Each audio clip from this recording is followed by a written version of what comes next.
There's something deeply unsettling about seeing the surface of another planet so clearly that you can count individual rocks, distinguish sedimentary layers in distant cliffs, and observe how dust accumulates on a rover's wheels.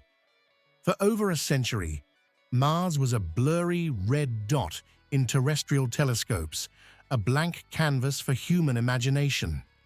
Canals that turned out to be optical illusions, cities that never existed, civilizations that were just shadows and wishes. And then, in January 2004, something extraordinary happened. Two golf cart-sized rovers landed on opposite sides of Mars and began sending images no human being had ever seen. They weren't artistic drawings, they weren't computer recreations, they were actual photographs of another world. And what they revealed wasn't canals or cities, but something far more astonishing. A geologically complex, brutal, beautiful planet with a history written in every rock, every dune, every desolate horizon. These are those images, and I promise you'll never again see Mars as just a red dot in the night sky. The most amazing images you've seen. But they're not what you think. When you watch smooth video of the Martian surface, with the camera gliding over dunes and craters, the first thing you assume is you're watching real-time video transmitted from Mars. But that's not the case. It can't be. Mars is incredibly far away. Depending on the orbital positions of Earth and Mars, the distance varies between 55 million and 400 million kilometers. Even at its closest point, radio signals traveling at the speed of light take approximately 4 minutes to arrive from Mars to Earth. At the farthest point, over 24 minutes. This means any communication with a Martian rover has an inevitable round-trip delay of 8 to 48 minutes. But delay isn't the only problem. Bandwidth is brutally limited. Signals must travel hundreds of millions of kilometers through empty space, weakening with distance. By the time they reach NASA's Deep Space Network antennas on Earth, they're barely electromagnetic whispers. Transmitting real-time video with decent resolution from Mars would require bandwidth we simply don't have. We're talking about download speeds that at best reach a few megabits per second. That's enough to send high-resolution still images, but not for smooth video. So how is it possible you see these Martian landscapes apparently in motion? The magic of mosaics. How the illusion is created. The answer is ingeniously simple. Animated photographic mosaics. Visual diagram showing how thousands of individual images are assembled into a panorama. Martian rovers are equipped with high-resolution cameras, mounted on masts that can rotate and point in any direction. These cameras take thousands of individual photographs of the surrounding landscape, each capturing a small portion of the horizon in extreme detail. Then, on Earth, engineers and scientists assemble these images like pieces of a giant puzzle, creating ultra-high-resolution panoramas that can have tens of thousands of megapixels. And here comes the magic. When you apply digital camera movement to these panoramas, slowly scrolling through the image, zooming in and out, you create the perfect illusion of being there, walking on Mars. It's not actual video. It's something better. It's a photograph so detailed, you can explore it as if it were a three-dimensional space. The largest panorama ever taken on another world. In 2020, the Curiosity rover completed something extraordinary. It captured the highest resolution panorama ever taken on the surface of another planet. It consisted of more than 1,000 individual images taken over 4 days in November 2019, assembled into a mosaic of 1.8 billion pixels. Let me repeat that. 1.8 billion pixels. To put that in perspective, a photograph taken with a modern smartphone, has approximately 12 million pixels. This Martian panorama has 150 times more detail. You can zoom into individual rocks hundreds of meters away and see them with crystal clarity. You can study sedimentary layers on the walls of Gale crater as if you were centimeters away. And what that panorama reveals is geologically stunning. It shows Mount Sharp, a central mountain 5 kilometers tall in Gale crater that represents an extraordinary stratigraphic archive. Each rock layer in that mountain is like a page in the Martian history book, recording different climatic and geological epochs extending billions of years. The lower layers show evidence of ancient aqueous environments. The upper ones document the transition toward the dry Mars we know today. Visual, Mount Sharp annotation showing sedimentary layers and their geological significance. It shows clay beds that only form in the presence of water. It shows stratified sediments that were deposited by ancient rivers and lakes. It shows a world that was once radically different from what it is today. And you know what's most astonishing? You can download that complete panorama, explore it on your own computer, and feel like you're standing on Mars. No previous generation in human history could do that. The undeniable evidence. Mars had abundant water. For decades, scientists speculated about the presence of water on Mars. Orbital probes showed formations that looked like ancient riverbeds. Telescopes detected polar caps of water ice. But speculating and knowing are very different things. The rovers change that. They don't speculate. They touch. They drill. They analyze. Opportunity landed in Meridiani Planum and found hematite, a mineral that on Earth typically forms in the presence of water. Then it found hematite-rich spherules, nicknamed blueberries for their rounded shape, distributed throughout the region. These structures form when mineral-rich water percolates through sedimentary rocks. There's no other viable geological explanation. Curiosity landed in Gale crater and found smectite clays, minerals that require liquid water to form. It found mudstones, fine-grained sedimentary rocks that only deposit in calm water environments like lakes or ponds. It drilled rock cores that showed cross-stratification, a pattern that occurs when flowing water deposits sediments layer by layer. Perseverance is exploring Jezero crater, an ancient river delta where water flow deposited sediments for millions of years. The images show rocks rounded by fluvial transport, inclined sedimentary layers marking water flow direction, and minerals that only exist in aqueous environments. The evidence isn't circumstantial. It's overwhelming, consistent, and repeatable.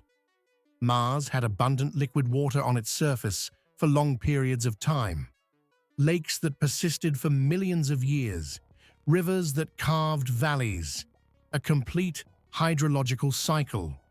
And where there's water, at least on Earth, there's life. Could Mars have harbored life? The rovers can't answer that definitively yet, but they're finding the right places to look. The Martian sky. Why it's not what you expected.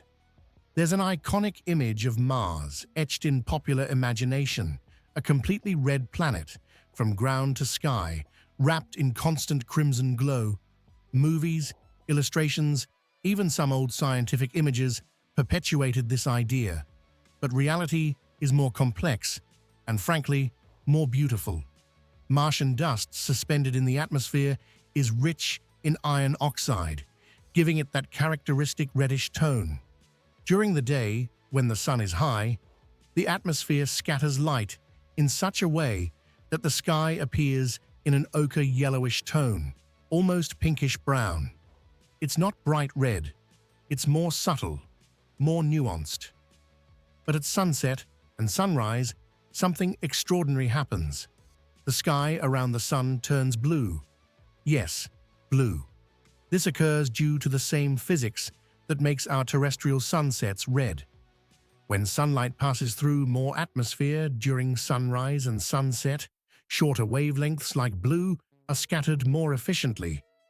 On Earth, with a dense atmosphere, this colors the entire sky. On Mars, with a thin atmosphere that's barely 1% of terrestrial density, the effect is more localized. The region around the sun turns blue, while the rest of the sky remains ochre. Visual. Sunset comparison. Earth versus Mars, showing color inversion. It's one of those details that makes you stop and think, we're watching sunsets on another planet. Real sunsets, photographed by machines we built, sent across hundreds of millions of kilometers of empty space, so we can contemplate them from the comfort of our homes. And then there's the question of color processing. Rover cameras don't see exactly like human eyes. They capture images in multiple wavelengths, including some outside the visible spectrum. When NASA processes these images, it can publish them in two ways. Approximately true color shows what Mars would look like under actual Martian illumination, as your eyes would see it if you were standing there. Calibrated color, or white balance, adjusts illumination to simulate how those same rocks would look under terrestrial sunlight, which helps geologists identify minerals based on how they appear on Earth. This has caused confusion. Some people see an image of Mars with adjusted colors and accuse NASA of faking photos. But it's not fakery. It's scientific calibration with specific purpose. NASA publishes both versions and clearly explains the difference. Which version is more real? Both, depending on what scientific questions you're trying to answer. Spirit and opportunity. The pioneers who changed everything. In January 2004, two twin rovers landed on Mars with a planned mission of 90 Martian days. They were called Spirit and Opportunity. NASA expected them to survive 3 months. They lasted years, and in that time, they completely transformed our understanding of the red planet. Spirit landed in Gusev crater and spent the next 6 years exploring Martian terrain. It climbed the Columbia Hills, found evidence of ancient volcanic activity, discovered mineral deposits that only form in the presence of water, and sent thousands of astonishing images. But in 2009, Spirit got stuck in a patch of soft sand. Engineers on Earth spent months trying to free it, sending commands that Spirit faithfully executed, spinning its wheels, trying to advance millimeters at a time. It never freed itself. And when Martian winter arrived and Spirit couldn't orient its solar panels toward the sun, it ran out of power. Its last communication was in March 2010. Opportunity, on the other hand, continued and continued and continued. It traveled more than 45 kilometers on the Martian surface, the equivalent of a complete marathon on another planet. It explored craters, examined rock outcrops, discovered gypsum veins that confirmed the presence of ancient liquid water. In 2018, a global dust storm enveloped Mars, blocking sunlight for months. Opportunity, dependent on its solar panels, ran out of power. NASA sent over 1,000 commands trying to re-establish contact. Silence. In February 2019, after 15 years of service, NASA officially declared the mission dead. And you know what? People cried. Not just scientists and engineers. Ordinary people around the world cried for a golf cart-sized robot on another planet. Because Opportunity wasn't just a machine. It was an explorer. It was an extension of ourselves in a place we can't yet go. A poetic interpretation of Opportunity's final transmitted data circulated on social media. A science journalist paraphrased the rover's final state as, My battery is low and it's getting dark. While not literally what the telemetry said, it perfectly captured the emotional moment. A solitary machine on an alien planet, sending one last whisper before eternal silence. There's something deeply moving about that. Curiosity, perseverance, and ingenuity, the new generation. In August 2012, Curiosity landed on Mars with a more ambitious mission than any previous rover. The size of a small car, equipped with a complete chemical laboratory, Curiosity was designed to answer a specific question.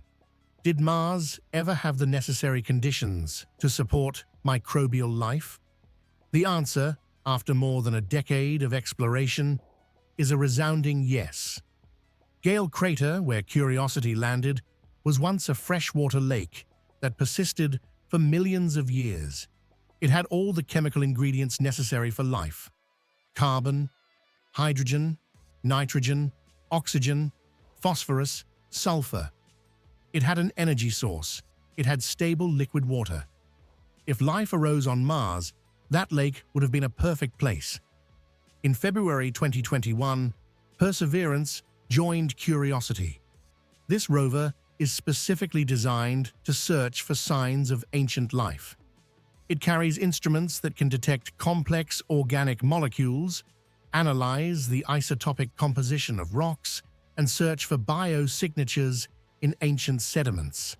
And it's collecting rock and regolith samples that will be stored on the Martian surface until a future mission retrieves them and brings them back to Earth.